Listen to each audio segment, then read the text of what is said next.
After much opposition from many people back home, I decided to travel 1 month through Sudan by myself to see what this country was all about. Over the last 2 years, there's been a revolution.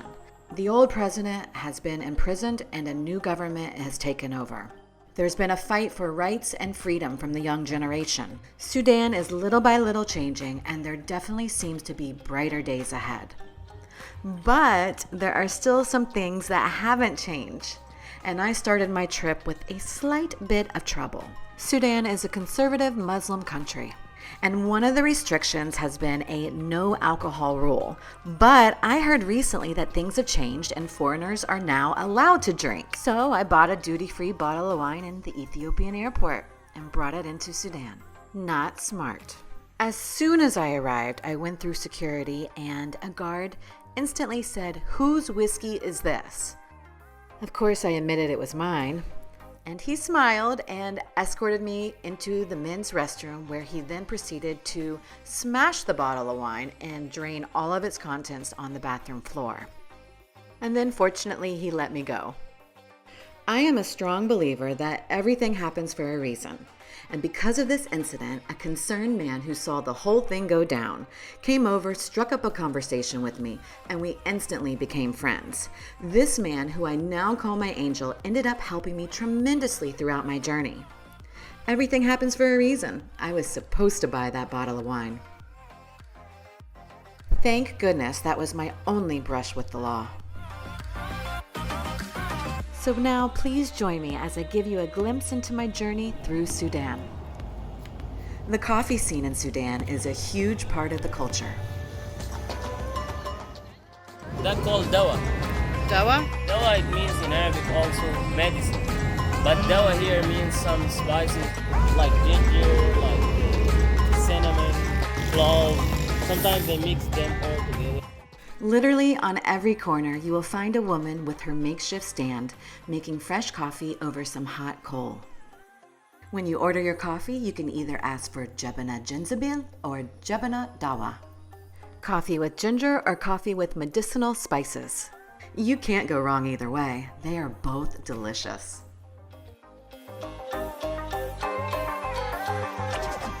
When I travel to other countries, I try to respect the culture and adhere to the dress code as best that I can. Being that Sudan is a conservative Muslim country, the women typically cover their heads, they cover their arms, and they cover their legs.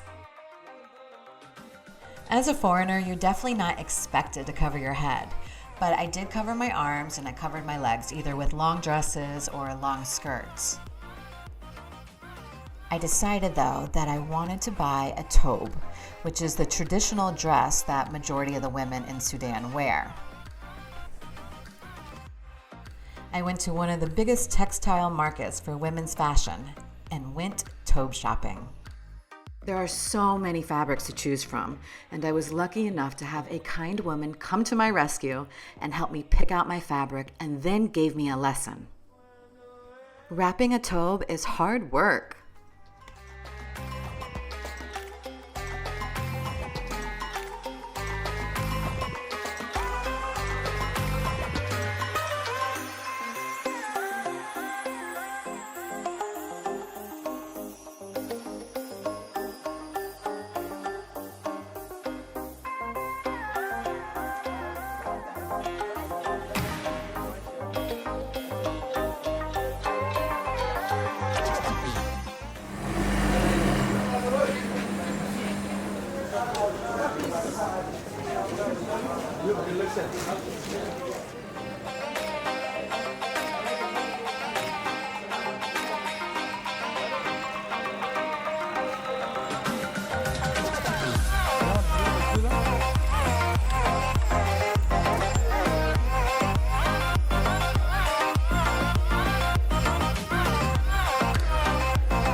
One of my favorite things that I did while in Khartoum was go to Tutti Island.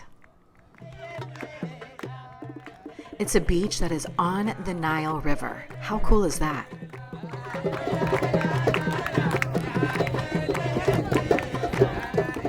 When you arrive, you will instantly see tons of people sitting in colorful plastic chairs in the water. They're dancing, singing. It was such a fun way to spend the afternoon.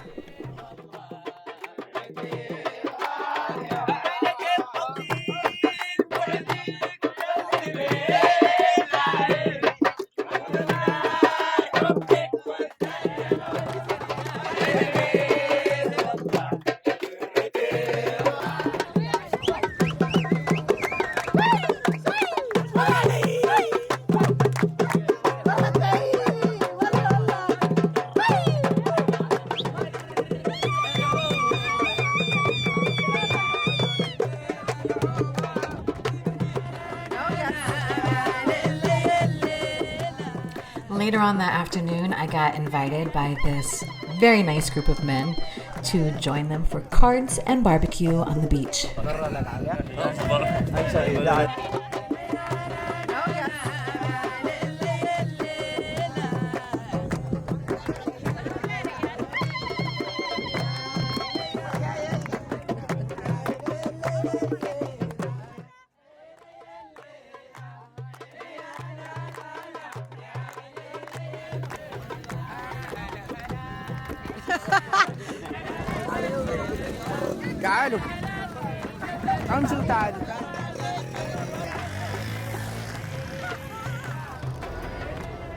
The next day I hopped on my first local bus and headed to what originally drew me to Sudan, the pyramids.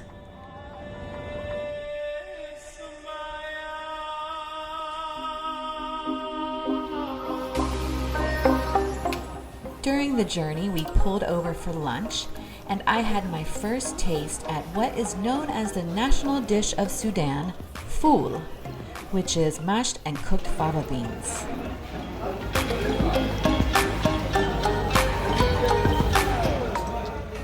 After what should have been a 4-hour bus ride and ended up being a 6-hour bus ride, I arrived at the pyramids of Meroë in a town called Bejdawiyya.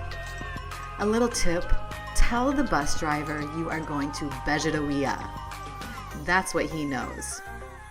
All part of the adventure, and luckily I made it right in time for sunset. Good morning! We are on our way to the pyramids. We're riding a camel. And this is Abdul.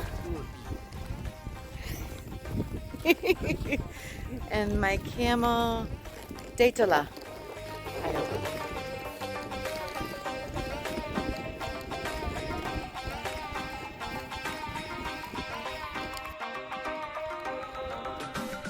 After a 30-minute camel ride, I finally reached what I had been waiting on. The 2,000-year-old Nubian pyramids, the burial place of many kings and queens, also known as the Black Pharaohs of the Kushite Kingdom. Unfortunately, an Italian explorer bombed 40 of these magnificent structures, looking for gold. Sudan is currently in the process of rebuilding them.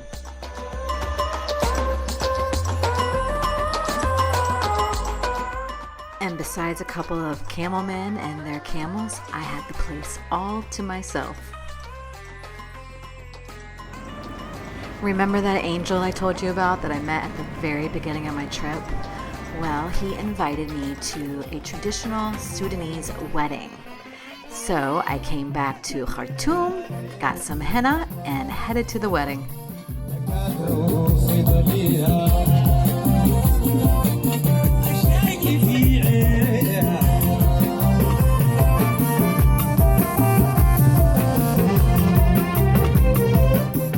The ceremony was beautiful. I saw many traditions that I have never seen before. First of all, the bride walks down the aisle in a red dress with a veil that covers her head called a furqa.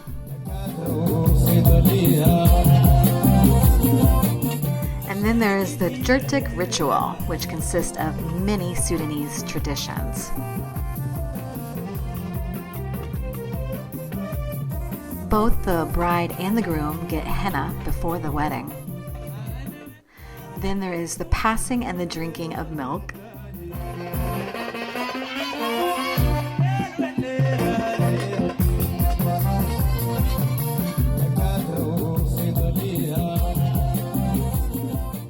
The bride gets gold jewelry.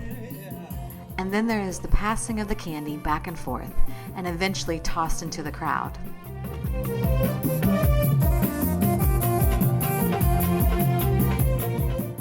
Blessings are given with oils and perfumes. And lots of cheering and snapping of the fingers called abshir, which is the Sudanese way to show happiness and appreciation.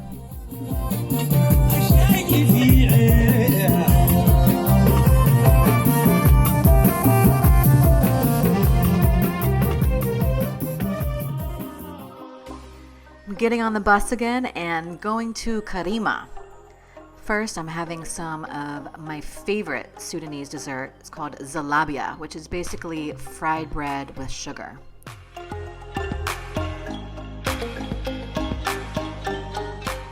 The bathroom situation for females is a little bit challenging. There aren't many places available, and when you do find one, it's usually just a bucket of water and a hole. I was on my way to Karima, but made a pit stop in Meroë. Now, if you remember from the pyramids, this is why the bus driver got confused, because there is an actual city called Meroë. And here we are. While I was making friends with some sheep herders, a proud blacksmith pulled me into his shop so that he could show me how he makes his tools.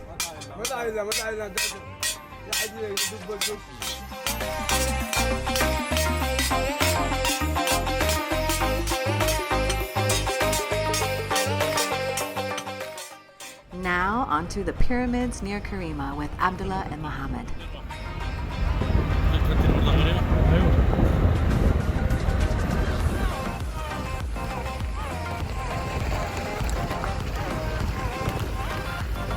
Behind me are the pyramids.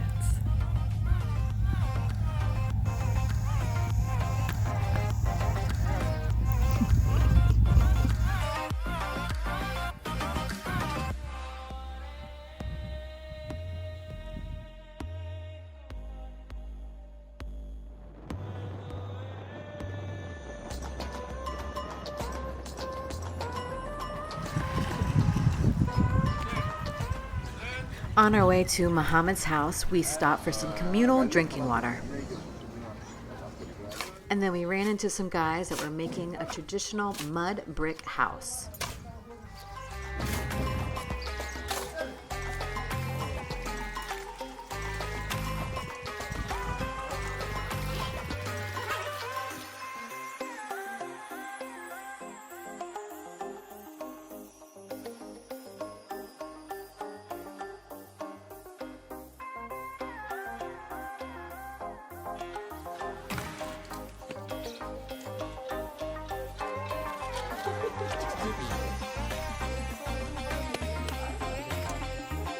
كيفي؟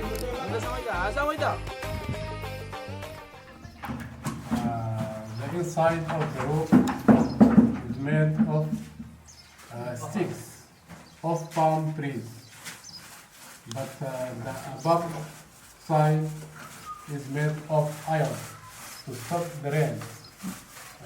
This is very cold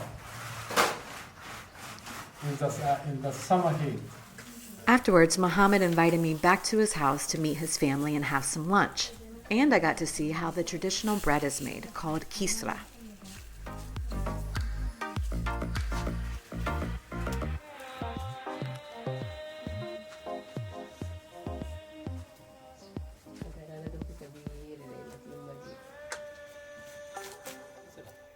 Kisra. Can you taste?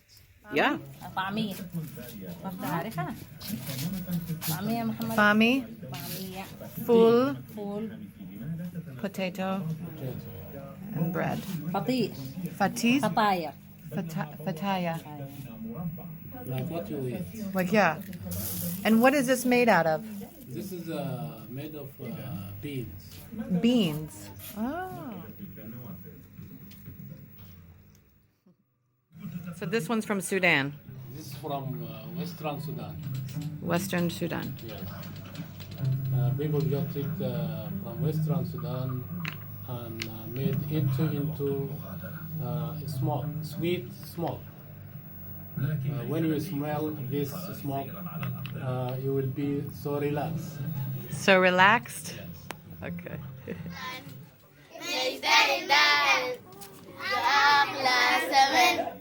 هذه الأرض لنا بين سوداننا عالم بين الأمم يا بني السودان هذا نحلكم ويحمد العبء ويحمي أرضكم تقول صبح الله أكبر انتباه إلى الحمد. Nice. Nice. ساكت. Beautiful. بالراحة أنت ما تتصور بالراحة. لقينا علبة نقول لها دي يا خالد. لا أنا ما بطولها أنا معمولة. The kids show me one of their traditional games of winding up a top and pulling the string and seeing whose spins the longest.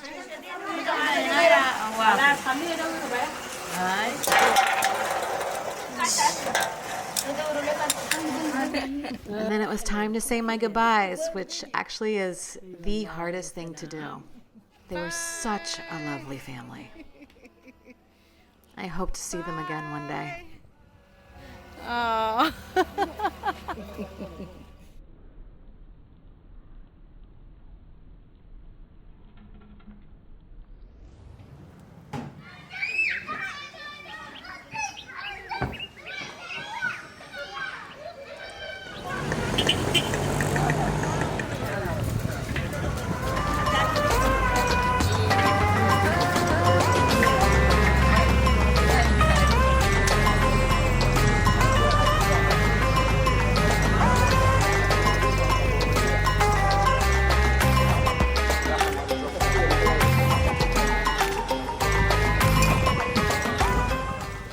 The number one question I've gotten is, what was it like to be a female traveling through Sudan by yourself? I'll tell you, it was a great, challenging experience. They do not have the touristic infrastructure, so you will have a little bit of challenges with transportation and accommodation. But in terms of safety and the environment, the people are amazing. They are happy for you to be visiting their country, and they are more than willing to help you out in any way that they can. And many times you'll be invited into their homes and to learn about their cultures and traditions. I will tell you, you will be surrounded by 90% men almost 100% of the time. So that is something that you're going to have to be prepared for. But everyone is super friendly and smiling and eager to help you out. There will be a slight language barrier once you leave the capital and get into the rural areas, but you just communicate through energy and body language. I do suggest maybe learning a handful of Arabic words. Some good ones to know are Assalamu alaikum, which means hello, Kaif halik, how are you, Shukran means thank you, Tamam is good, and Jabana is coffee. Just learn those 5 words and you're golden. They will totally appreciate the effort.